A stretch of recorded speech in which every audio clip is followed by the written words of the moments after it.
We're back from the UK now. We got back a couple of days ago, and well, in fact, it wasn't a couple of days ago, it was a day ago. It feels like we've already been back ages.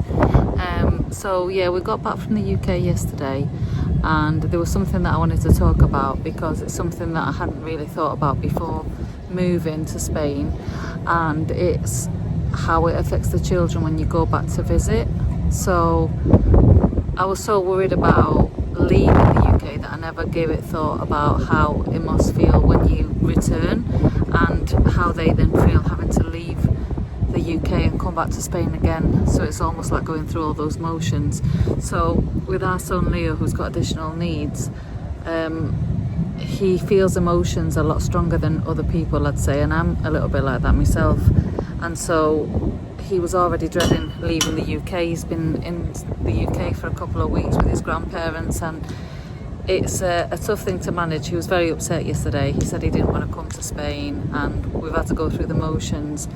What I have learned from it though is that it's all about preparation and letting him know. And I think what is going to work best in the future, having gone through that process and him being upset and missing his family, is explaining how when you visit the UK, people come together to see you, but in reality it's not always like that. You know, sometimes you have friends and family that only live around the corner, but in actual fact, how often do you see them? Because people have their own lives. So that's what I was trying to sort of get across to him, was that yes, it's been great going back to the UK and seeing family and friends, and everyone's come together to see us, but actually if we lived there full time like we did before, how often did that happen? How often did people make the effort to come and see you all the time? It's not as often. You know, you don't get everybody in one place like we have when you come and visit, because people know you're not there for a long time, so everyone makes an effort to meet you in one central location. That's what we tend to do now. We'll say, this is where we're going to be, we're here for so many days, if you want to see us, come and see us, because we can't physically go and see every single person that we want to catch up with. So that is one of the things that I've learned. And also I think in the future is also having a plan already for the next time we're going to visit, because I think that will help the children manage the feelings of sadness and missing them and having to leave people behind. If they already know we have something pre-booked to come back and visit, that's definitely going to help. Like we've told them we're going to come back before Christmas for one of the kids' birthdays, so that's helped. And also I think having something planned that is exciting when you come back. So we are planning some weekends away within Spain, doing some fun things like they enjoy. So I think that again is something to look at, is having plans in place for when you come back as well, so that can be a little bit of a distraction.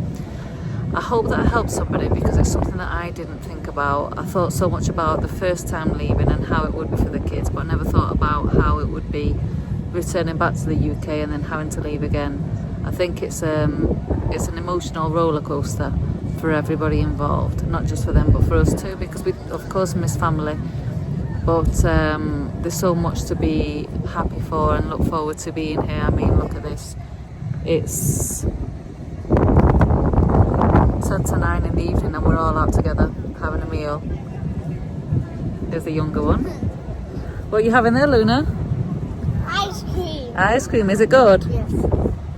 Are you enjoying it? Yes. It's Oreo. Oreo, nice.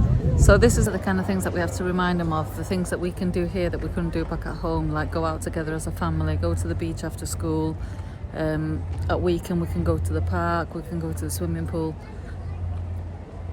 It's a completely different type of life, and they're both absolutely thriving and loving it, but obviously they miss home. So it's just managing though that process and leaving people behind and coming back. So yeah, I thought that might help somebody because it's something I didn't consider. And I'll be doing some more videos, so if there's anything you want to ask, feel free to message me. I have got an Instagram where I share a lot of stuff that I probably haven't shared on YouTube yet, Spain.with_Sylvia. And if you've liked this video, please subscribe and like, and I'll see you in the next one. Bye.